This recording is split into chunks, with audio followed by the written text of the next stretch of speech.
অসমৰ মুখ্যমন্ত্ৰীৰ নাম বোলে হাছিনা বেগম, এগৰাকী মিয়া মহিলাই এই কথাষাৰ সংবাদ মাধ্যমৰ আগত প্ৰকাশ কৰিছে। বাংলাদেশৰ প্ৰধানমন্ত্ৰীৰ নামটো মুখস্থ আছে, কিন্তু অসমৰ মুখ্যমন্ত্ৰীৰ নাম মুখস্থ নাই। সন্দেহযুক্ত নহয় কি হ'ব? সন্দেহটো মানুহে কৰিবই ন। এইবোৰ কাৰণতেইতো সন্দেহ কৰে।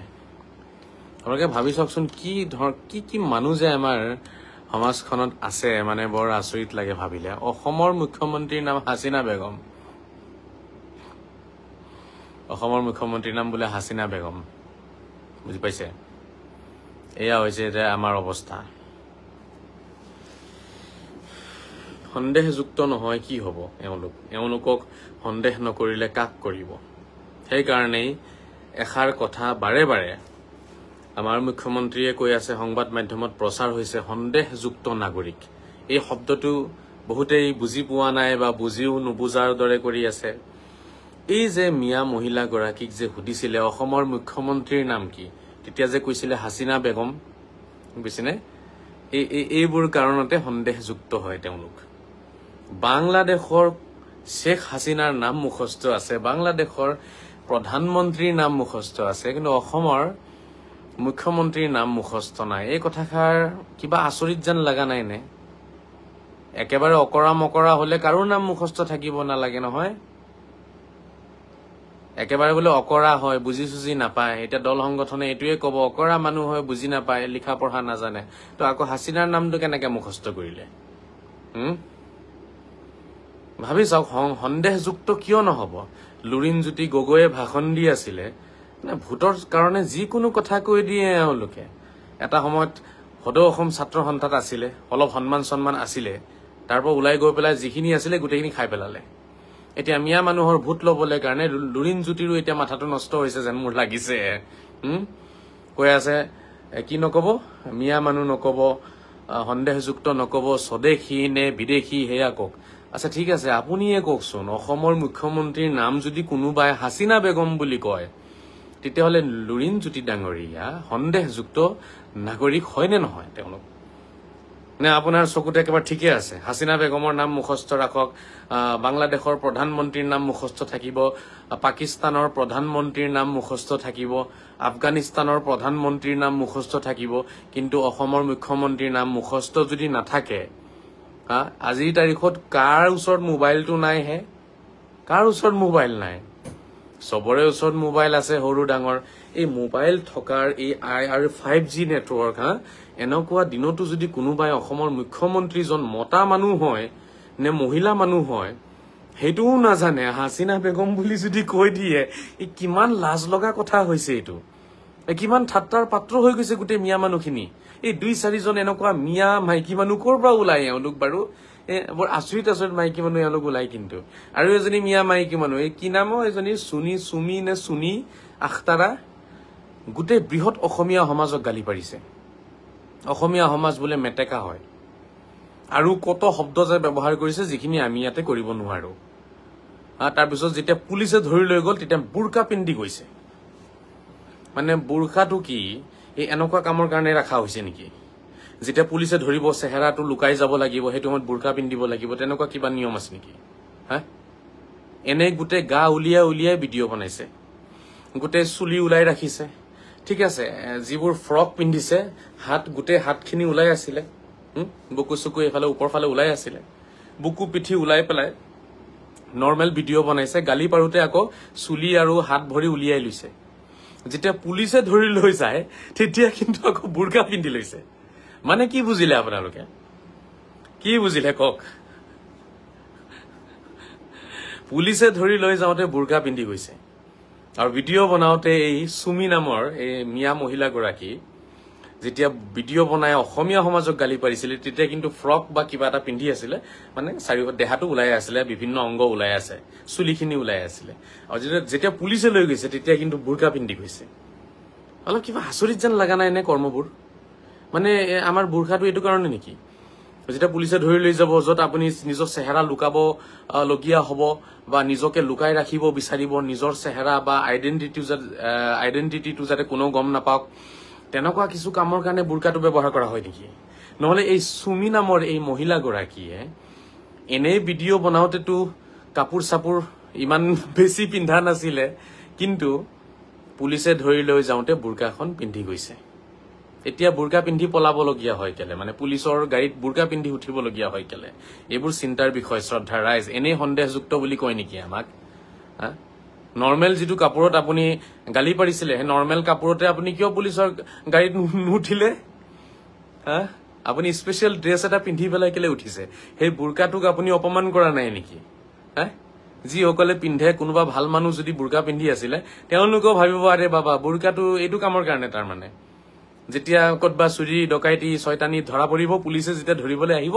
তেতিয়া বুৰকা পিন্ধি যাব লাগিব কেমেৰাৰ সন্মুখত যাতে মুখখন নেদেখায় ঠিক আছে হেতু কাৰণে বুৰকাটো পিন্ধিব লাগিব নেকি আমাৰ শিৱসাগৰ নে গোলাঘাট কোনোবা এটা অঞ্চলৰ এগৰাকী অধিবক্তা নেকিবুজ জামান নেকি তেখেতৰ নাম নে নেকিবুৰ ৰহমান মই পাহৰিছো তেখেতে এটা কথা কৈছিলে আজি 2 দিনৰ পৰা সংবাদ মাধ্যমত প্ৰচাৰ হৈ আছে যে বুৰকা আসলতে হেতু অসমীয়া খিলঞ্জিয়া মুছলমানৰ হেতু আপোনাৰ হাস পোছাক নহয় এই কথাখিনিক কিন্তু মই সমৰ্থন কৰিছো অসমীয়া খিলঞ্জিয়া যিসকল তেওঁলোকে কিন্তু এই বুৰকা মই ভাবো তেওঁলোকৰ নাছিলে এটো আপোনাৰ বাংলাদেশৰ পৰা হুমাইছে অসমত বুৰকা বোলা বস্তুটো বাংলাদেশৰ পৰাই অসমত হুমাইছে এই মুল্লাবিলাকৰ এটো আৱিষ্কাৰ হয় আৰু তেওঁ অধিবক্তা গৰাকী আৰু এটা কথা কৈছিলে গৰিয়া মৰিয়া লৰা ছোৱালীয়ে কেতিয়াও মাদ্ৰাসা শিক্ষা লবলৈ নাযায় এই কথাটোও কৈছিলে মই এক প্ৰকাৰৰ সহমত পোষণ কৰিম বহু কম যায় মানে 100ৰ ভিতৰত 98% মিয়া লৰা ছোৱালী বিলাকে মাদ্ৰাসাত যায় 2% কৰবাত থাকে 3% কৰবাত থাকে যে খিলঞ্জিয়া মানুহে মাদ্ৰাসা শিক্ষালে আগবাঢ়ি গৈছে এইখিনি কথা তেখেতে কৈছে এইখিনি আমি জানো মাদ্ৰাসা শিক্ষাৰ লগত জড়িত আছো গতিকে জানো যে মাদ্ৰাসা বিলাকত আসলতে বেছিভাগ মিয়া লৰা ছোৱালীয়ে পঢ়া শুনা কৰি আছে গৰিয়া মৰিয়া বহুত কম আছে মানে 100ৰ ভিতৰত 2-3টা পাব আৰু আপুনি কৰবাত বা কৰবাত আছে যত মিয়া মুল্লা সকলে গৈ পেলাই প্ৰভাৱ বিস্তাৰ কৰিছে তাৰ পিছত কোনোবা এটা অঞ্চলত হয়তো আপোনাৰ কৰবাত আপোনাৰ দৰং ফালে কোনোবা দুই এখন গাঁৱত ওলাই যাব পাৰে তেনেকুৱা মাদ্ৰাসা কিন্তু আপোনাৰ তাতো আপুনি যদি চাই আপোনাৰ মিয়া লৰা ছোৱালীয়ে বেছি পাব এটা কথাটো হৈছে এই দুগৰাকী মিয়া মহিলাই যিবোৰ মন্তব্য কৰিছে যিবোৰ কৰ্ম কৰিছে এতিয়া অসমৰ দল সংগঠনে কি কব এওঁলোকক সুৰক্ষা দিবৰ বাবেই তেওঁলোকে আন্দোলন কৰে নেকি এনেকুৱা মানুহক তো এওঁলোকৰ সাহসটো কেনেকে বাঢ়িলে এই যিগৰাকী মহিলাই ওপেন কৈ আছে অসমৰ মুখ্যমন্ত্ৰীৰ নাম হাসিনা বেগম এই এনেবোৰ মহিলাক বা এনেবোৰ মানুহকেতো তেওঁলোকে বিচাৰি আছে ন যে এইখিনি মানুহক সুৰক্ষিত কৰিব বিচাৰি আছে বাংলাদেশৰ প্ৰধানমন্ত্ৰীৰ নাম মুখস্থ আছে অসমৰ মুখ্যমন্ত্ৰীৰ নাম মুখস্থ নাই তো এনেকুৱা মানুহক আজি ৰক্ষণাবেক্ষণ কোনে দি আছে দল সংগঠনে সংখ্যালঘু দল সংগঠনে আন্দোলন কৰি এনেকুৱা মানুহৰ সাহসটো বঢ়াই আছে সুমি আখতাৰা নামৰ যিগৰাকী মহিলাই বৃহৎ অসমীয়া সমাজক মেটেকা বুলি গালি পাৰিলে আৰু লগতে বিভিন্ন অশ্লীল শব্দ ব্যৱহাৰ কৰিছে এই সুমি আখতাৰা নামৰ এইগৰাকী মহিলাৰ সাহস বৃদ্ধি কৰাত মই ভাবো সংখ্যালঘু সংগঠন বিলাকৰ প্ৰভাৱ আছে সংখ্যালঘু সংগঠন বিলাকে আসলতে এটো চিন্তাৰ বিষয় এনেকুৱা মানুহকে তেওঁলোকে সুৰক্ষিত কৰিব বিচাৰে নেকি নে কি বিচাৰে তেওঁলোকে এনেই হিৰ ফুলাই কথা কব পাৰে কিন্তু এনেকুৱা সময়ত এই নেতাবিলাকে তেওঁলোকে কি নকৰে কোনো ধৰণৰ বাইট নিদিয়ে কোনো ধৰণৰ কথা তেওঁলোকৰ মুখৰ পৰা নোলায় কাৰণ এনেকুৱা সময়ত আসলতে তেওঁলোকে কিবা এটা যদি নেগেটিভ কৈ দিয়ে বা এওঁলোকৰ বিৰুদ্ধে যদি কিবা এটা কৈ দিয়ে তেতিয়া তেওঁলোকৰ যিটো ফ্ৰেণ্ড সাৰ্কেল আছে নহয় আপোনাৰ ফলোৱাৰ্ছ সকল আছে ফলোৱাৰ্ছ সকলে বেয়া পাই যাব ঠিক আছে আৰু এই আপোনালোকে আৰু এটা কথা লক্ষ্য ৰাখিব যেটো আন্দোলনত 1 লাখ মানুহ দেখাইছে 1 লাখটো নহয় অলপ চলপ হ'ব আৰু 10-20 হাজাৰ মান মানুহ হ'ব তো এই 10-20 হাজাৰ মানুহ ধুবুৰীত দেখাই যেটো এটা আন্দোলন তেওঁলোকে কৰিলে তাৰ পিছত মুখ্যমন্ত্ৰী ডাঙৰীয়াৰ প্ৰতিক্ৰিয়া কি যিমান আন্দোলন কৰিবা হিমানে তোমালোকৰ কি হ'ব উচ্ছেদ হৈ থাকিব মানে দুটা উচ্ছেদ আৰু বেছিহে হ'ব তো পালে ন উত্তৰটো আন্দোলনৰ উত্তৰটো পাই গল লগে দি দিছে যে দুটা উচ্ছেদ বেছিহে হ'ব কম নহয় মই বাৰে কৈ আছিলো অসমৰ সংখ্যালঘু সমাজক আন্দোলন নকৰিব আন্দোলন কৰি আপোনালোকৰ সমস্যাৰ সমাধান আপোনালোকে কেতিয়াও ওলাব নোৱাৰে বৰঞ্চ আপোনালোকৰ উচ্ছেদ আৰু বেছিহে হ'ব ঠিক আছে বেছিহে উচ্ছেদ হ'ব আন্দোলন কৰি লাভ নাই অকল আমাৰ মানুহে উচ্ছেদ হৈছে তেনেকুৱা কোনো কথা নাই উচ্ছেদ অসমৰ বহু আৰু নন মুছলিম সকলো উচ্ছেদ হৈছে কিন্তু তেওঁলোকৰ কোনো আন্দোলন মই এতিয়ালৈকে বিশেষকে এনেকে দেখা নাই চৰকাৰক ইমান বেয়াকে তেওঁলোকে আপোনাৰ সমালোচনা কৰা নাই সেই কৰবাত কান্দিছে দুখ পাইছে সেইখিনি আছে সেইবোৰ আছে গতিকে কথাখিনি ভাবি চাওক আৰু এই যে আৰু এটা কথা লক্ষ্য ৰাখিব এই যে মানে পুলিচে এৰেষ্ট কৰে পুলিচে গ্ৰেফতাৰ কৰে তাৰ পিছত লৈ যায় এইবোৰ হৈছে একোটা মানে তেওঁলোকৰ কাৰণে সহজ সৰল মানুহৰ মাজত নিজকে নেতা বুলি পৰিচিত কৰিবৰ বাবে একোটা মই ভাবো তেওঁলোকৰ কাৰণে ভাল প্ৰক্ৰিয়া হয় তেওঁলোকৰ কাৰণে এইটো পজিটিভ হয় পুলিচে লৈ যোৱাটো এইটো ৰেজাউল কৰিমক ধৰি লৈ গৈছিলে ৰেজাউল কৰিম এতিয়া সেই চৰ চাপৰি মানুহৰ কাৰণে এতিয়া আৰু ফিৰিস্তা আৰু এতিয়া মানে ৰেজাউল কৰিমতকে ডাঙৰ কোনো নাই আৰু চৰ চাপৰি মানুহৰ কাৰণে এইবোৰ জানে তেওঁলোকে জানে সব যে আমি এনেকে আন্দোলন কৰিলে আমাক ধৰি লৈ যাব ধৰি লৈ গৈ পেলাই আমাক নাৰাখে বাৰু ঠিক আছে তাৰপিছত আমাক এৰি দিব তাৰপিছত হ'ব কি ৰাইজৰ মাজত এটা কথা প্ৰচাৰ হ'ব দুখী এই চৰ চাপৰি মানুহৰ কাৰণে মিয়া মানুহৰ কাৰণে মই মোক পুলিচে ধৰি লৈ গৈছে মোক জেলত নিক্ষেপ কৰিছে মই থাকি আহিছো এক দুদিন থাকি আহিলে আৰু তেওঁলোকৰ বেছি ভাল হয় তেতিয়া আৰু বেছি ৰাইজৰ পৰা মৰম বুটলিব পাৰে সহজ সৰল মানুহৰ পৰা মৰম বুটলিব পাৰে গতিকে আজিৰ তাৰিখত শ্ৰদ্ধা ৰাইজ এই পুলিচে ধৰি লৈ যোৱাৰ যিটো এটা প্ৰক্ৰিয়া ঠিক আছে তেওঁলোকে কিবা নহয় কিবা এটা উদ্দেশ্যতে লৈ যায় অলপ তেওঁলোকৰ সালাজাৰা থাকে কিবা ইনকোয়াৰি থাকে সেই বস্তুটো দল সংগঠনৰ নেতাবিলাকে আগতীয়াকে জানে মানে এইটো সবেই জানে যে ধৰি লৈ যাব ভুটপুছ কৰিব 2-4 ঘণ্টা ৰাখিব এটা দিন ৰাখি পেলাই এৰি দিব তো এই কথাখিনি তেওঁলোকে জানে আৰু তেওঁলোকে মানসিকভাৱে প্ৰস্তুত হৈ থাকে যে আমি এক ৰাতি জেলত থাকিব লাগিব এক ৰাতি লকআপত থাকিব লাগিব এক ৰাতি বা 2 ৰাতি আমি গবেলা থাকি আহিব লাগিব আৰু থাকি আহাৰ পিছত হে 2 ৰাতিহে কষ্ট হ'ব কিন্তু তাৰ পিছত আমি এই আমাৰ যিখিনি সহজ সৰল মানুহ আছে এক প্ৰকাৰ মূৰ্খ মানুহ বুলিয়ে ক'ব লাগিব সেই মানুহখিনিৰ মাজত কি হৈ যাব একদম জনপ্ৰিয় আৰু তেওঁতকে ডাঙৰ নেতা কোনো নাই আৰু তেওঁতকে ডাঙৰ আৰু আপোনাৰ শুভচিন্তক কোনো নাই আৰু এই বস্তুটো লবলৈ কাৰণে এই ক্ৰেডিটখিনি লবলৈ কাৰণে তেওঁলোকে কিছুমান জানি বুজি নাটক কৰে নিজে নিজকে কৰায়ত্ব কৰিবৰ কাৰণে তেওঁলোকে তেনেকুৱা সিচুৱেচন ক্ৰিয়েট কৰি থাকে গতিকে অসমৰ ৰাইজে এই কথাখিনি লক্ষ্য ৰাখিব এইবোৰ কিন্তু শুভ লক্ষণ নহয় ঠিক আছে এইবোৰ কৰি একো লাভ নাই এদিন নহয় এদিন এই ৰাইজে কথাখিনি বুজিব তেতিয়া কিন্তু নেতাবিলাকৰ অৱস্থা নাথাকিব তেতিয়া পলাবলৈ জাগা নাথাকিব তেতিয়া কাৰাগাৰত সোমায়ো পিটিব ধৰি ৰাইজে যিদিনাখন ৰাইজে কথাখিনি বুজি পাই যাব নহয় যে তেওঁলোকক লৈ পেলাই গেম খেলা হৈ আছে মাত্ৰ তেওঁলোকৰ ভৱিষ্যত অন্ধকাৰত ডুবুৱা হৈ আছে একমাত্ৰ নিজৰ পকেট গৰম কৰিবলৈ কাৰণে আন্দোলন কৰা হৈ আছে এই কথাখিনি যেতিয়া গম পাই যাব অসমৰ ৰাইজে অনুভৱ কৰিব সেইদিনাখন কিন্তু দৌৰাই দৌৰাই ৰাইজে পিটিব আৰু সেইদিন বেছি দূৰ নাই যেতিয়া অসমৰ ৰাইজে নেতাবিলাকক দৌৰাই দৌৰাই পিটিব কাৰণ অসমৰ ৰাইজে চাইছে কেইবাবাৰো তেওঁলোকক সমৰ্থন কৰিছে তাৰ পিছতো একো ফলাফল পোৱা নাই মিছা মিছিতে সময় নষ্ট চৰকাৰৰ আৰু খং উঠাই আছে তেওঁলোকৰ বিৰুদ্ধে মুখ্যমন্ত্ৰীৰ খং আৰু বেছি উঠি আছে তেওঁলোকৰ বিৰুদ্ধে এটোৱে হৈ আছে আন্দোলন কৰি কৰি চৰকাৰৰ খং উঠাই আছে অলৰেডি মুখ্যমন্ত্ৰীয়ে কৈ দিছে 2টা উচ্ছেদ বেছিহে হ'ব যিমানে আন্দোলন কৰিব হিমানে উচ্ছেদ হ'ব উচ্ছেদ নকমে বেছিহে হ'ব আৰু তো আন্দোলনৰ উত্তৰ অলৰেডি দি দিলে যিকিনক শ্ৰদ্ধা ৰাইজ এতিয়া কথা হৈছে এই মিয়া মহিলা সকল যিসকলে এইবোৰ মন্তব্য কৰি আছে এওঁলোক সন্দেহযুক্ত হয় নে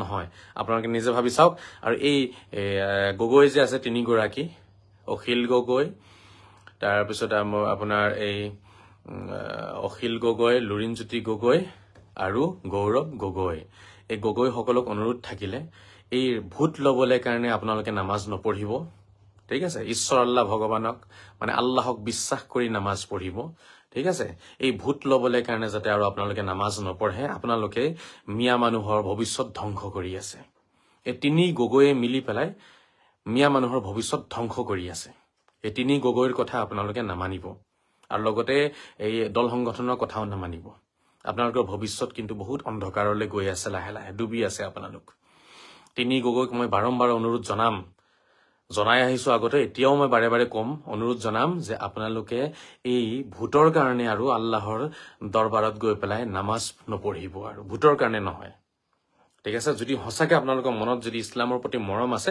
তেতিয়াহলে এনেই গৈ পেলাই কেতিয়াবা জুম্মাৰ নামাজত যাব বছৰত 10-20 বাৰ মান যাবচোন মছজিদলে ঠিক আছে তেতিয়া ভাল লাগিব হে ভূত আহাৰ আগে আগে ঈদৰ নামাজ পঢ়িব যাব আৰু ঈদতে যাব বছৰত এবাৰ হেতু ভাল নালাগে আৰু ঠিক আছে আপোনালোকে ভৱিষ্যত নষ্ট কৰি পেলালে মিয়া মানুহক লৈ পেলাই ৰাজনীতি কৰি শেষ কৰি পেলালে আপোনালোকে এতিয়া আৰু নকৰিব আৰু সন্দেহযুক্ত নাগৰিক বুলি ক'লে আপোনালোকে যে ঠাট্টা কৰে যে স্বদেশী নে বিদেশী হেতু কোৱা সন্দেহযুক্ত নাগৰিক আকো কি সন্দেহযুক্ত নাগৰিক মানে কি তেওঁলোকে বুজা নাই সন্দেহযুক্ত নাগৰিক হৈছে এই মিয়া সেই মহিলা গৰাকী যি গৰাকী মহিলাই কৈ আছিল অসমৰ মুখ্যমন্ত্ৰীৰ নাম হাসিনা বেগম সন্দেহযুক্ত নাগৰিক হয় বাংলাদেশৰ প্ৰধানমন্ত্ৰীৰ নাম মুখস্থ আছে প্ৰাক্তন প্ৰধানমন্ত্ৰীৰ নাম মুখস্থ আছে অসমৰ মুখ্যমন্ত্ৰীৰ নাম মুখস্থ নাই বাংলাদেশৰ প্ৰধানমন্ত্ৰীৰ নাম মুখস্থ আছে গতিকে সন্দেহ হ'ব কিবা নহয় কিবা এটাটো আছে মন মগজুত নহলে সেই নামটো কেনেকৈ ওলাই গল আকৌ সেই নামটো কেনেকৈ মুখস্থ কৰিলে যদি অসমৰে আছিল তেওঁ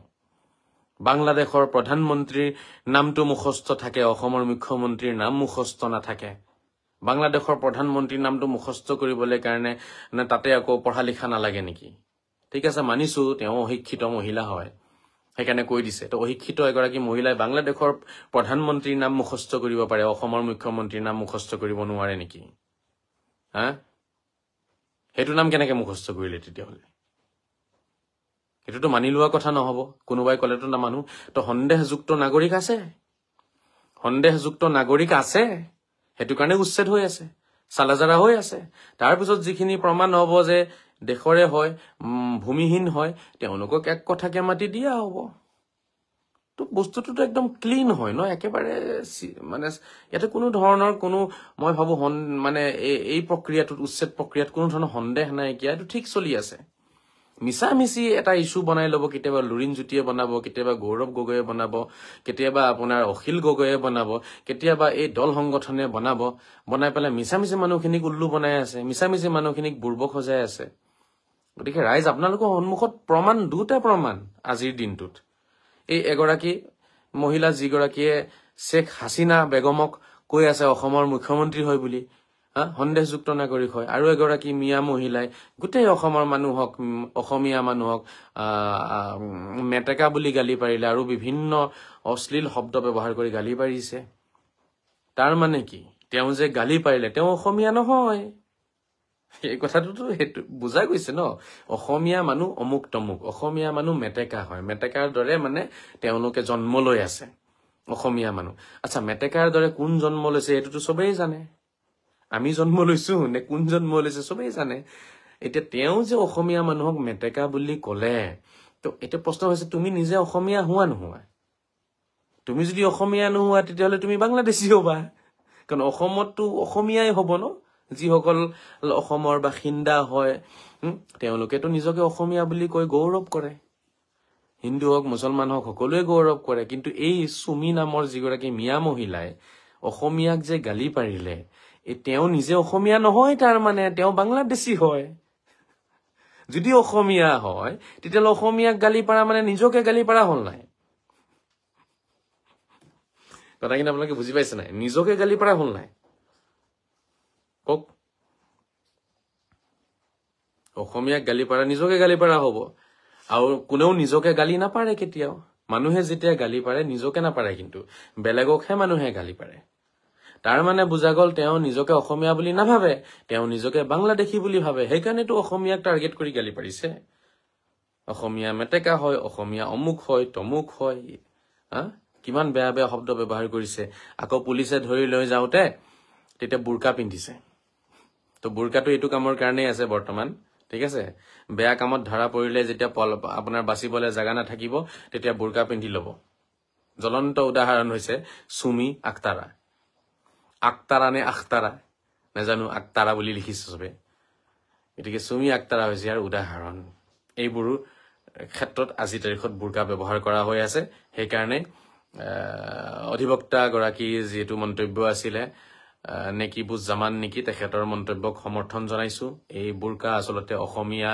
সভ্যতা সংস্কৃতিৰ লগত কোনো সম্পৰ্ক নাই বুৰকাৰ সম্পৰ্ক আছে বাংলাদেশী সভ্যতা সংস্কৃতিৰ লগত বাংলাদেশী সভ্যতা সংস্কৃতি যিবিলাক আপোনাৰ মৌলবাদত বিশ্বাস কৰে মৌলবাদী উগ্ৰবাদী আপোনাৰ সন্ত্ৰাসবাদী যিসকল আছে বাংলাদেশত সেই তেনেকুৱা সন্ত্ৰাসবাদীবিলাকৰ লগত এই কাপোৰৰ সম্পৰ্ক আছে বুলি মই ভাবো।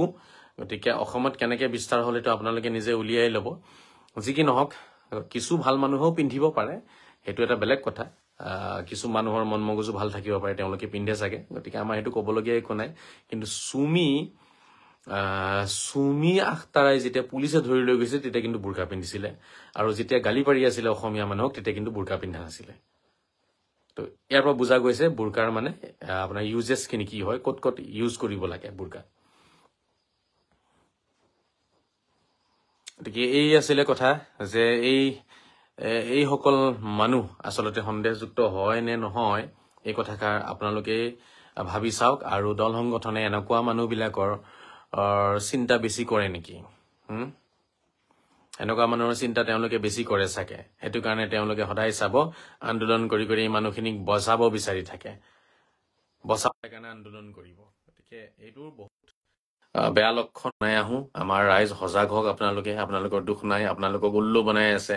কেতিয়াবা তিনি গগৈয়ে মিলি পেলাই উল্লু বনাই, আৰু কেতিয়াবা আপোনালোকক দল সংগঠনৰ নেতাবিলাকে শিৰ ফুলাই ফুলাই তেওঁলোকে কি কৰে, আপোনালোকক উল্লু বনায়। মিয়া সমাজ, আপোনালোক আৰু কিমান দিন এওঁলোকৰ কথা মতে নাচিব? নিজৰ বিবেক বিবেচনাৰে আপোনালোকে আগবাঢ়ক। অলপ শিক্ষাৰ প্ৰয়োজন আছে। শিক্ষা থাকিলেও নহব। মইতো দেখি আছো এতিয়া বহু শিক্ষিত মানুহৰো দিমাগৰ বাতি জ্বলা নাই। শিক্ষিত মানুহক দেখি আছো তেওঁলোকে কথাবোৰ বুজি নাপায়। অশিক্ষিত মানুহটো বুজি নাপায়। শিক্ষিত মানুহেও বুজি নাপায়। শিক্ষিত মানুহেও কথাখিনি লৈ গৈ আছে বেলেগ এফালে। আৰে অসমৰ কাৰণে কমচ কম আপোনালোকেতো অসমৰ কাৰণে চিন্তা কৰক। কিছু সনাতনী আছে, মই তেওঁলোকক দেখিও আচৰিত হওঁ। বৃহৎ অসমখন গঠন কৰিব বিচাৰি আছে। অসমীয়া সমাজখনক সুৰক্ষিত কৰিবৰ কাৰণে চৰকাৰৰ যিবোৰ পদক্ষেপ, কমচ কম সনাতনীসকলেতো ছাপোৰ্ট কৰিব লাগিছিলে। ছাপোৰ্ট কৰিব লাগিছিলে। মই কিছু সনাতনীৰ মাজতো দেখি পেলাই মই আচৰিত হৈ যাওঁ। এই তিনি গগৈক দেখিলে মোৰ আচৰিত লাগে। এনেকুৱা লাগে তেওঁলোক যেন এই পৃথিৱীখনতে জীয়াই থাকিব, কেতিয়াও তেওঁলোকৰ মৃত্যু নহয়। তেওঁলোকে কিবা আশা কৰি আছে যেন 1000-2000 বছৰ জীয়াই থাকিম নেকি। আৰে কমচ কম বৃহৎ অসমীয়া সমাজখন সুৰক্ষিত কৰিবলৈ কাৰণে আজি এই তিনি গগৈৰ প্ৰয়োজন আছিলে। তেওঁলোকে মুখ্যমন্ত্ৰীক সমৰ্থন জনাব লাগিছিলে। কিন্তু এই তিনি গগৈ লাগিছে নিজৰ চিন্তাত। তিনি গগৈৰ মোৰ কথাবোৰো তেওঁলোকৰ ভাষ্য শুনিলে এনেকুৱা লাগে নিজৰ চিন্তা কৰি আছে।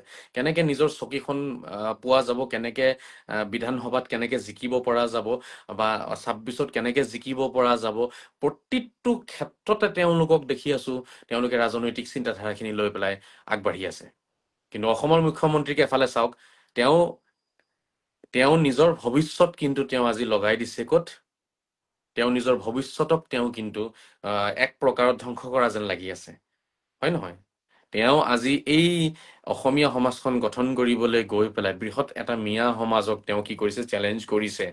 উচ্ছেদৰ দৰে এনেকুৱা কঠোৰ কিছুমান তেওঁ পদক্ষেপ লৈছে। কেতিয়াবা লাগে হয়তো তেওঁৰ ভৱিষ্যতে চাগে তেওঁ মুখ্যমন্ত্ৰী নহবও পাৰে। কিন্তু এতিয়া কথা হৈছে চাওক, তেওঁ সেই কথাটো অলপো ভবা নাই।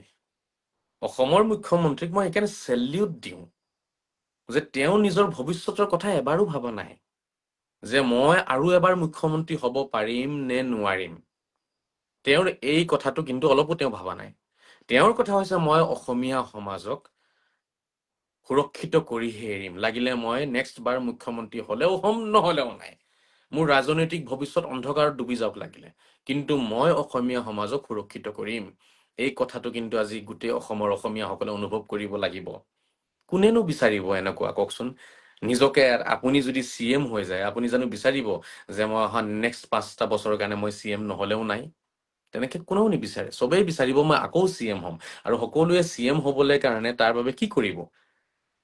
এনেকুৱা ধৰণৰ কোনো কাৰ্যকলাপেই নকৰে য'ত আপোনাৰ কি হ'ব, বিবাদ হ'ব, বিতৰ্ক হ'ব, আন্দোলন হ'ব, ঠিক আছে, হুলস্থুল হ'ব, তেনেকুৱা কোনো কামেই নকৰিব। তাকো ইলেকশ্যনৰ আগে আগে, বেছি দিন নাই ইলেকশ্যনৰ।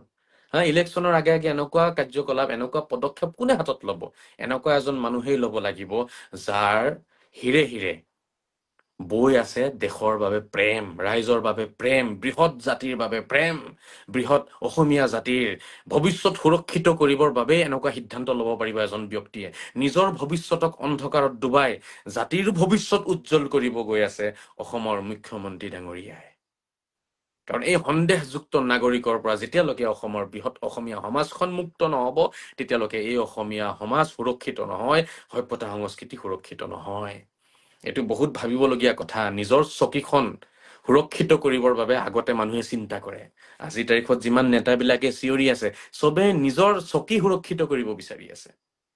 এজন সনাতনী মানুহে কমচ কম এই কথাটো ভাবিব লাগিছিলে যে যিসকল মানুহে, যিসকল ব্যক্তিয়ে আজি আমাক কাফিৰ বুলি কয়, আল্লাহে তেওঁলোকক ভাল নাপায় বুলি কয়, স্বৰ্গ বা জান্নাতত তেওঁলোকৰ স্থান নাই বুলি কয়, কাফিৰ বুলি কয়, দেশৰ সভ্যতা সংস্কৃতি যিসকলে নস্যাৎ কৰিছে, তেওঁলোকৰ বিৰুদ্ধে যেতিয়া মুখ্যমন্ত্ৰীয়ে মাত মাতিছে, তো সেই নেতাবিলাকে সহযোগ কৰিব লাগিছিলে নাই?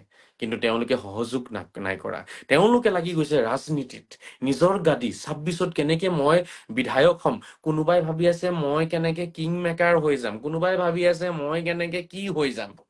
চবৰে ধান্দা 26, চবৰে ধান্দা 26, কিন্তু অসমৰ বৃহৎ অসমীয়া সমাজখন গঠন কৰিবৰ বাবে কাৰো চিন্তা অসমত মই দেখা নাই। একমাত্ৰ মুখ্যমন্ত্ৰী ডাঙৰীয়াই এই বস্তুটো হাতত তুলি তেখেতৰ এটা চিন্তা দেখি আছো, লাগিলে মই থাকিলে থাকিম, নাথাকিলে নাই, জিকিলে জিকিম, নিজিকিলে নাই, 26ত মই অসমৰ অসমীয়া সমাজক সুৰক্ষিত কৰিহে তুলিম, আৰু এয়াই আমাৰ বাবে একেবাৰে শেষ সুযোগ বুলিও তেখেতে কৈছে। এনেকুৱা সুযোগ বাৰে বাৰে নাহে। গতিকে বৰ আচৰিত লাগে মোৰ এই কিছুমান নিজকে অসমীয়া বুলি কৈ পেলাই নেতাগিৰি কৰে যে তেওঁলোকে অসমীয়া সমাজখন গঠন কৰিব বিচাৰে নে নিবিচাৰে, নে বাংলাদেশী মন মগজুৰ মানুহক তেওঁলোকে যে আজি ছাপোৰ্ট কৰি থাকে তলে তলে ভোট কেইটামান পাবলৈ কাৰণে। ইমান নিকৃষ্ট মানসিকতা কাৰো থাকিব নালাগে। এওঁলোকে পঢ়া লিখা কৰিছে নে নাই জানো। বাংলাদেশী মন মগজু মানুহৰ দুটামান ভোটৰ কাৰণে কোনোবাই ইমান তললে নামিব পাৰেনে? ইমান তললে নামিব পাৰেনে? আৰে মই নিজে মিয়া হৈ পেলাই মই সেই তেনেকুৱা মানুহক মই ছাপোৰ্ট নকৰো। লাগিলে কোনোবাই ভাল পাওক, কোনোবাই বেয়া পাওক, অসমীয়া সমাজখন সুৰক্ষিত হ'ব লাগে, সভ্যতা সংস্কৃতি সুৰক্ষিত হ'ব লাগে। মই নিজে মিয়া হৈ পেলাই বিচাৰি আছো, আৰু তেওঁলোক মিয়া নহয়, কিন্তু তেওঁলোকে মিয়াৰ দালালি কৰি ফুৰিছে। মানে কিমান তললে নামিছে তেওঁলোক, কিমান তললে নামিব লাগিব তেওঁলোক মিয়াৰ দালালি কৰিবলৈ কাৰণে। সন্দেহযুক্ত নাগৰিককো তেওঁলোকে স্বদেশী বনাব বিচাৰি আছে। বৰ আচৰিত কথা, বৰ দুখ লগা কথা। আৰে চব কথাতে কিয় মুখ্যমন্ত্ৰীৰ বিৰোধিতা কৰে? য'ত বিৰোধিতা কৰিব লাগে তাত কৰক। যেতিয়া জাতিৰ কথা আহে, যেতিয়া সভ্যতা সংস্কৃতিৰ কথা আহে, তেতিয়াতো কমচ কম আপোনালোকে এক হওক। তেতিয়াতো এক হওক। তাতো আপোনালোকে ৰাজনীতি লগাই দি আছে। বৰ আচৰিত পাইছো দেই এই কথাখিনি। তিনি গগৈৰ কিন্তু কিছুমান কাণ্ড বৰ আচৰিত কাণ্ড। তেওঁলোকে মানে একেবাৰে ধোৱা তুলসীৰ পাত, কোনো ভুল নাই তেওঁলোকৰ দলং গঠনত। তেওঁলোকে আকাশৰ পৰা টপকিছে আহি, ডাইৰেক্ট আকাশৰ পৰা আহি মাটিত পৰিছে আহি। ইমান ভাল চাফ চিকুণ তেওঁলোক মানে। কি কৰিলে কি তেওঁলোকে জাতিৰ কাৰণে? একো নাই কৰা। একমাত্ৰ কংগ্ৰেছৰ কাৰণে আজি এই মিয়া মানুহখিনিৰ এই দুৰ্দশা, একমাত্ৰ কংগ্ৰেছৰ কাৰণে হৈছে। কংগ্ৰেছৰ কাৰণে, UDFৰ কাৰণে, আৰু দল সংগঠন বিলাকৰ কাৰণে। এইবোৰ মানুহ, এইবোৰ দল সংগঠন, বোৰ অৰাজনৈতিক দল সংগঠনবোৰ দায়ী আজি। নহলে মিয়া মানুহৰ এই অৱস্থা নহলহেঁতেন। গতিকে ভাবি চাব কথাখিনি শ্ৰদ্ধাৰ আমাৰ মিয়া সমাজ। আপোনালোকৰ ভৱিষ্যত সুৰক্ষিত হওক, উজ্জ্বল হওক, তাকে বিচাৰিছো। সেইবোৰৰ ফালে নাযাব। যি আন্দোলন কৰিলে একো লাভ নাই। ঠিক আছে, এনেকুৱা আন্দোলন হৈ থাকিব, হৈ আছিল ইয়াৰ আগতো, আকৌ হ'ব। আপোনালোকৰ একো লাভালাভ নহয় ইয়াত। আপোনালোকে নিজৰ ভৱিষ্যত আৰু নষ্ট নকৰিব। যিমান কৰিলে আৰু। ঠিক আছে, এতিয়া চৰকাৰে এক কথাকে মাতি দিব যে সেইফালে যাওক, সেই মাটি টুকুৰা ল'ব চেষ্টা কৰক, আৰু নিজৰ উঠি অহা ল'ৰা ছোৱালীৰ ভৱিষ্যত সুৰক্ষিত কৰক। আৰু এইবোৰ মিয়া মহিলা যিসকল কৰবাত নহয় কৰবাত আপোনালোকৰ যে আছে, মিয়া মহিলা দুই এজন যে ওলাই আচৰিত ভাৱে তেওঁলোকে আবিৰ্ভাৱ হৈ পেলাই যে মন্তব্যবোৰ কৰে যে অসমৰ মুখ্যমন্ত্ৰীৰ নাম হাছিনা বেগম হয়, কসমচে ওচৰত থালে এনেকুৱা জোৰকে এক চৰ মাৰিব মন আছিলে মোৰ, কিন্তু উপায়তো নাই, মহিলা মানুহ হয়। মানে এনেকুৱা চৰ এটা দিবলৈ মন আছিলে মোৰ। মানে মতা মানুহ হলে এনেকুৱা জোৰে চৰ মাৰিলোহেঁতেন, মানে 3 দিন মান বেহুচ হৈ পৰি থাকিলেহেঁতেন। এনেকুৱাকে চৰ এটা মাৰিলোহেঁতেন। গোটেই মিয়া সমাজক লজ্জিত কৰিছে এনেকুৱা মন্তব্যই। বাংলাদেশৰ প্ৰধানমন্ত্ৰীৰ নাম চালা মুখস্থ, অসমৰ মুখ্যমন্ত্ৰীৰ নাম মুখস্থ নাই। উম উম আৰু এনেকুৱা মানুহৰে কি কৰি আছে? এনেকুৱা মানুহৰ পৃষ্ঠপোষকতা কৰি আছে দল সংগঠন বিলাকে। কাৰ পৃষ্ঠপোষকতা কৰে তেওঁলোকে? হা বৰ আচৰিত মানুহ দেই, বৰ আচৰিত মানুহ। কেতিয়াও শুদ্ধ নহব। ইমান প্ৰমাণ পোৱাৰ পিছতো চিঞৰিব সন্দেহযুক্ত নাই, সন্দেহযুক্ত নাই। হা গোটেই অসমীয়া মানুহক গালি পাৰিলে মেটেকা বুলি, তাৰ মানে তুমি অসমীয়া নোহোৱা। তাৰ মানে তুমি অসমীয়া নোহোৱা, তুমি বাংলাদেশী হোৱা। সেইটো কাৰণেতো অসমীয়া মানুহক তুমি গালি পাৰিছা। তুমি বাংলাদেশী হোৱা। নিজকে নিজেতো কোনেও গালি নাপাৰে। তুমি যদি অসমীয়া হলাহেঁতেন তেতিয়াহ'লেতো তুমি নিজকে গালি নাপাৰিলাহেঁতেন। নিজকে নিজে কোনেও গালি নাপাৰে, বেলেগকহে গালি পাৰে। তুমি বৃহৎ অসমীয়া সমাজক গালি পাৰিছা, তাৰ মানে তুমি অসমীয়া নোহোৱা, তুমি বাংলাদেশী হোৱা। গতিকে এই চুমিক একদম যাৱজ্জীৱন কাৰাদণ্ড দিব লাগে, বৃহৎ অসমীয়া সমাজক এনেকে অপমান কৰাৰ বাবে। ঠিক আছে, যিমান পৰা যায় গোচৰ ৰুজু কৰি পেলাই এনেকুৱা কিছুমান নীতি নিয়ম বনাব লাগে, এক্ট বনাব লাগে, যাৱজ্জীৱন কাৰাদণ্ড দিব লাগে, নহলে ফাঁচি দি দিব লাগে। চুমিৰ দৰে ব্যক্তিক, চুমিৰ দৰে মহিলাক ফাঁচি দিব লাগে। ঠিক আছে, তেতিয়াহে গৈ পেলাই অসমখন শান্ত হব। অসমত মানুহৰ ভিতৰত সোমাব ভয়। যেতিয়া মানুহৰ ভিতৰত ভয় নাথাকে নহয়, তেতিয়া মানুহ কি হৈ যায় জানে? পাগল হৈ যায়। অলপ ভয় থাকিব লাগিব, ভয় দেখুৱাব লাগিব। এই চুমিৰ দৰে মানুহক, যিবোৰ মানুহে গোটেই বৃহৎ জাতিটোক আপোনাৰ অপমান কৰে, এটা ডাঙৰ সত্তাক অপমান কৰে, তেওঁলোকক যাৱজ্জীৱন কাৰাদণ্ড দিব লাগে, নহলে ফাঁচি দি দিব লাগে। তেতিয়া আৰু কেতিয়াও এনেকুৱা সমস্যাৰ সৃষ্টি নহব। বুজি পাইছেনে শ্ৰদ্ধাৰ ৰাইজ? গুৰুত্বপূৰ্ণ এটা বিষয় আলোচনা কৰি লাভ নাই। আৰু সকলোকে অনুৰোধ থাকিলে লাইভৰ জৰিয়তে সকলোৱে নিজৰ নিজৰ মনৰ কথাবোৰ কৈ যাব। চাব, সোনকালে অসমৰ পৰিৱেশ পৰিৱৰ্তন হ'ব, নহলে কিন্তু নহয়। অকল নিজৰ নিজৰ মেটাৰখিনি পালেহে ভিডিঅ' বনায়। নিৰপেক্ষ ভিডিঅ' বনাই যাওক, য'ত ভুল দেখিব তাত ক'ব। এই ভুলটো চালাজাৰাও কৰি ল'ব, ভুল হয় নে নহয়। আপোনাৰ কাণ্ড জ্ঞানেৰে আপুনি ভাবিব পাৰে ভুল, বাট সেইটো ভুল নহয় চাগে। আৰু 10জনৰ লগত আলোচনা কৰিব, কোনোবা ডাঙৰ বিশেষজ্ঞৰ লগত আলোচনা কৰি ল'ব বিষয়বোৰ, তেতিয়াহে ধৰিব পাৰিব। ঠিকে আছে দিয়ক, আপোনাৰ সন্থাটোৱে কিমান দূৰ আগবাঢ়িছে? মোৰ সন্থা হৈছে, এতিয়া মই চুফিবাদী মানুহ হওঁ, মোৰ লাইনৰ মানুহ একেবাৰে নাই, বহুত কম আছে। যিকেইজন আছে ভয় খাই আছে। এতিয়া ওলাই আহিব, যিদিনাখন ওলাই আহিব সেইদিনাখন চাব পাৰিব অসম চাফা কৰি দিম আমি। ঠিক আছে, অসমৰ পৰা বাংলাদেশী মানসিকতা চাফা হৈ যাব। মোৰ সত্তাটো যেতিয়া ওলাই আহিব, মোৰ সংস্থাটো যেতিয়া ওলাই আহিব, তেতিয়া অসমৰ পৰা বাংলাদেশী মানসিকতা অসমত নাথাকে আৰু চব ফিনিছ হৈ যাব। ঠিক আছে, এইটো সময় লাগিব, অলপ অলপ ধৈৰ্য ধৰক। আহি আছো, আমিও আহি আছো লাইনত। অলপ লাষ্টত ওলাম আৰু আমি এতিয়া নোলাও। এতিয়া গেমখিনি হৈ আছে, হৈ থাকিব দিয়কচোন। খেলাটো হৈ আছে, হৈ থাকিব দিয়ক। কোনে কিমান ৰাজনীতি কৰিব পাৰে, কোনে কিমান দালালি কৰিব পাৰে, কোনে কিমান কাক লৈ কিমান নাটক কৰিব পাৰে, কৰি ল'ব দিয়ক। লাষ্টত আমি ওলাম দিয়ক, লাষ্টত আজহাৰি ওলাব।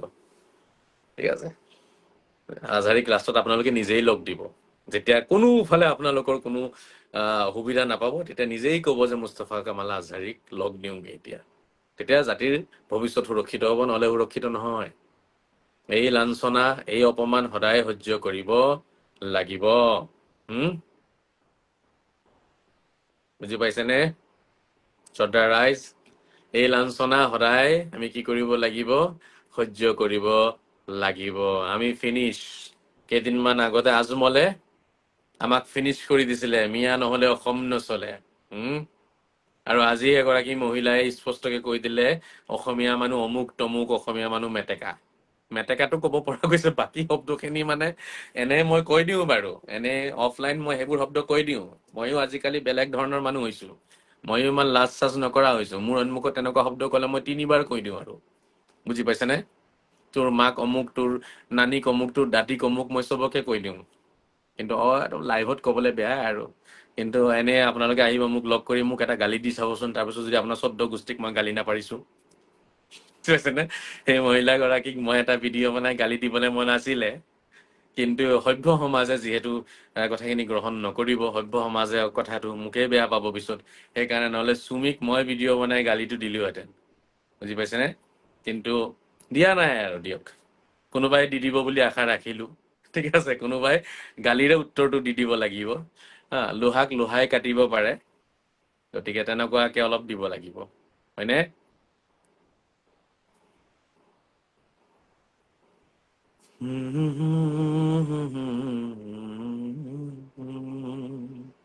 আৰু কোনোবা আছে নেকি যে অসমৰ মুখ্যমন্ত্ৰীৰ নাম হাছিনা বেগম?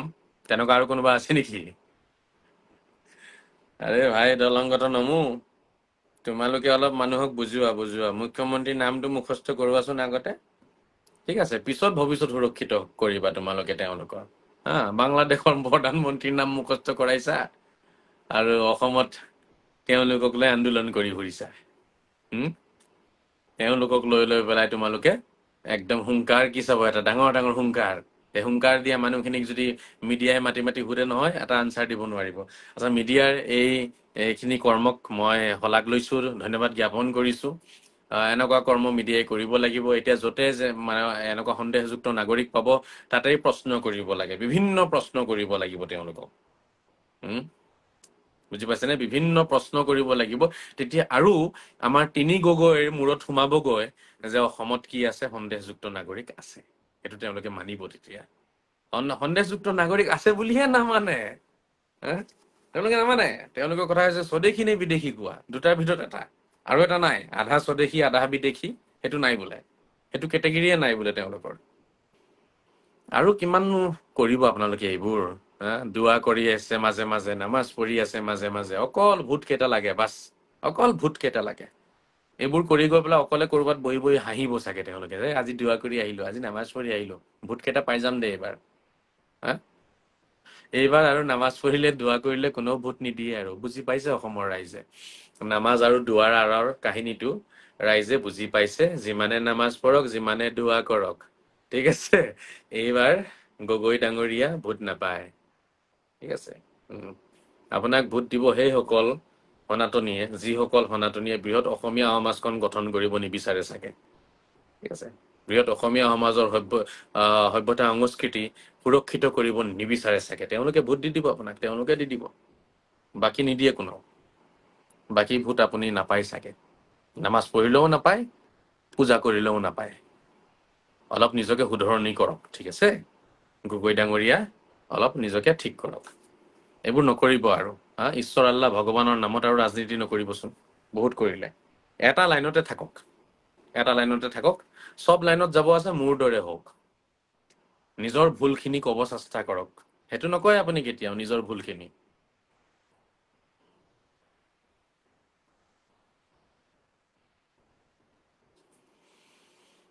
বুজি পাইছেনে? নিজৰ ভুলখিনি কেতিয়াও নকয়। মই মোৰ ভুলখিনি, নিজৰ জাতিটোৰ ভুলখিনি কওঁতে কওঁতে চাইছে নাই মোৰ অৱস্থা? তথাপিও কৈ আছো, মৃত্যুৰ আগলৈকে নিজৰ ভুলখিনি কম।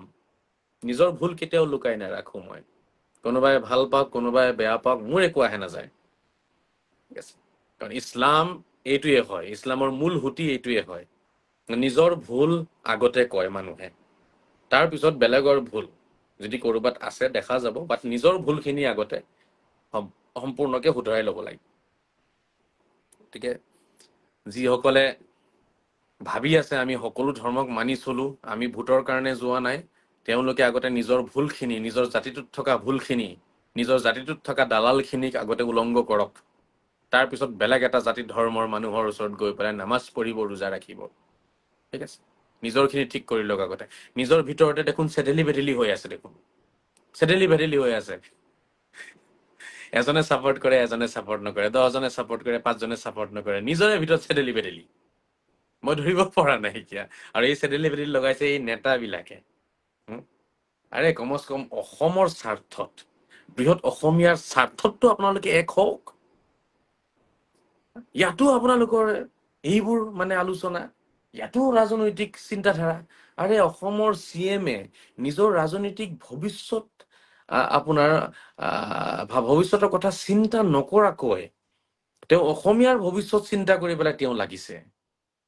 আৰু এই ডাঙৰীয়াসকলক চাওক, তেওঁলোকৰ ৰাজনৈতিক ভৱিষ্যত কেনেকে উজ্জ্বল কৰিব পৰা যায়, এই ইছ্যুখিনিকো তেওঁলোকে লৈ গৈ পেলাই ৰাজনৈতিক ইছ্যু বনাই পেলাইছে।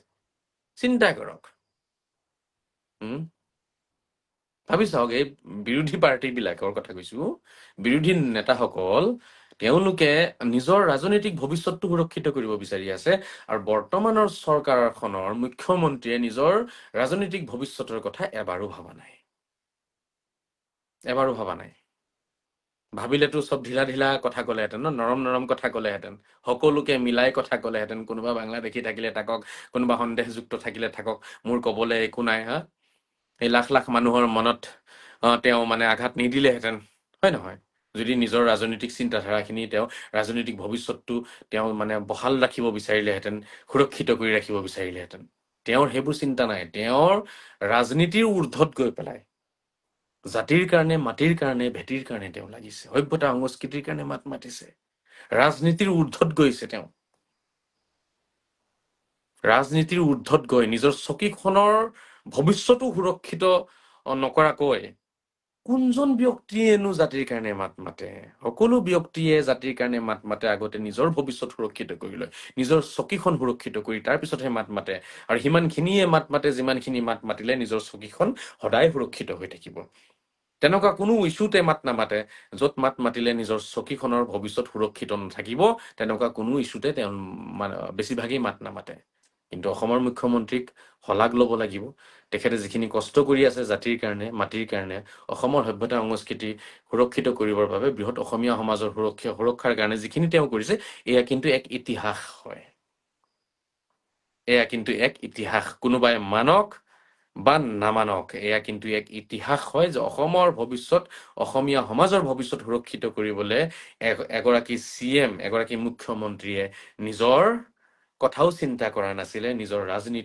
ৰাজনৈতিক ভৱিষ্যতৰ কথাও চিন্তা কৰা নাছিলে নিজৰ পৰিয়ালৰ কথাও চিন্তা কৰা নাছিলে একো চিন্তা নকৰাকৈ তেওঁ একমাত্ৰ বৃহৎ অসমীয়াৰ ভৱিষ্যতৰ কথা ভাবি তেওঁ কঠোৰ সিদ্ধান্ত লৈছিলে এইটো কিন্তু ইতিহাস হ'ব আৰু সেই সময়ত বহু অসমৰ ব্যক্তিয়ে তেওঁৰ বিৰোধিতা কৰি পেলাই তেওঁলোকে প্ৰমাণ কৰিছিলে তেওঁলোক কিমান জাতিপ্ৰেমী কিমান জাতীয়তাবাদ তেওঁলোকৰ ভিতৰত সোমাই আছে আৰু তেওঁলোকে কি বিচাৰে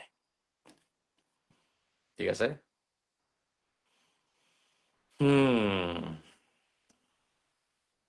ধন্যবাদ জনাইছো বাকী ভালে থাকক এতিয়া আপোনালোকৰো যদি চিন্তাধাৰা সেই মিয়া মহিলাসকলৰ দৰে হয় তেতিয়াহ'লে মোৰ ক'বলৈ একো নাই আৰু মই আশা কৰোঁ আপোনালোকৰ নহয় চাগে গতিকে এনেকুৱা মহিলাসকলক বা এনেকুৱা পুৰুষসকলক আপোনালোকে সুৰক্ষিত কৰি ৰাখিব বুলি মই আশা নকৰোঁ নাৰাখিব বুলিয়ে মই আপোনালোকৰ ওচৰত মই অনুৰোধ জনাম এওঁলোকৰ বিৰুদ্ধে মাত মাতক এওঁলোকক ধৰাই দিয়ক এওঁলোক য'ৰ পৰা আহিছে তালে এওঁলোকক উভতাই দিয়ক ঠিক আছে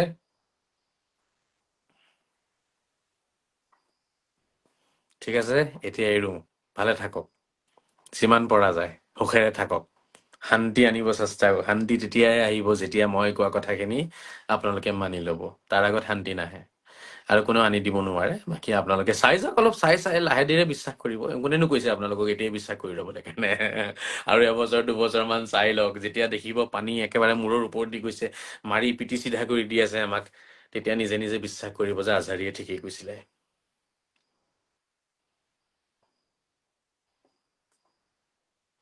মানুহে নিজে নিজে বিশ্বাস কৰিব সময়ে বিশ্বাস কৰাই দিব মোৰ কথাখিনি যে সত্য আছিলে আপোনালোকে সকলোৱে মানি ল'ব এৰিছো সকলোৱে সুখত থাকক শান্তিৰে থাকক খুদা হাফিজ জয় শ্ৰী ৰাম জয় শ্ৰী কৃষ্ণ জয় শ্ৰী যীশু জয় শ্ৰী মহম্মদ জয় শ্ৰী বজৰংবলী জয় শ্ৰী শংকৰ জয় শ্ৰী মাধৱ জয় শ্ৰী আজান পীৰ জয় শ্ৰী বড়পীৰ জয় শ্ৰী আজমিৰী পীৰ ভাৰত মাতা কি জয় বন্দে মাতৰম জয় অসম খুদা হাফিজ ফিয়ামানিল্লাহ ৱফি ৰিয়ায়তি আছাল্লাহু আলাইকুম গুড নাইট শব খাইৰ বৰত্ৰি শান্তিৰে থাকক শান্তিবিলাক মৰমেৰে থাকক মৰমবিলাক নমস্কাৰ আসসালামু আলাইকুম সত শ্ৰী আকাল আদাব Bye bye.